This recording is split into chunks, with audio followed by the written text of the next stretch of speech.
श्रीमती गेनीबेन ठाकोर जी।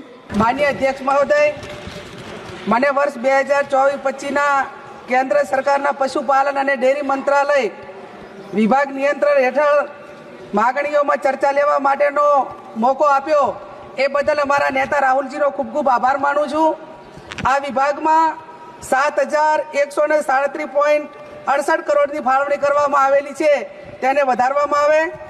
માનનીય અધ્યક્ષશ્રી, ગૃહના મોટા ભાગના સભ્યોએ ગૌ માતા માટેની વાત કરી।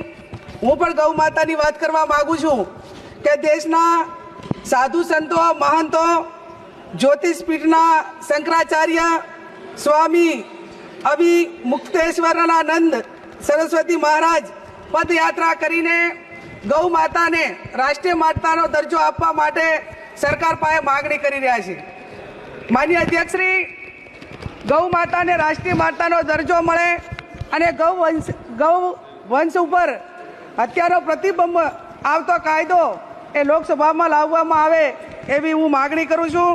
માનનીય અધ્યક્ષશ્રી, ગાયોને નિભાવણી માટે પશુ દીઠ તમામ ગૌશાળાઓને 100 રૂપિયા પ્રતિ દીઠ આપવામાં આવે એ પણ હું માગણી કરું છું। માનનીય અધ્યક્ષશ્રી, ગૌ માતાના દૂધમાંથી તમામ બનાવટો જે બનાવવામાં આવે તે ખૂબ ગુણકારી હોય છે અને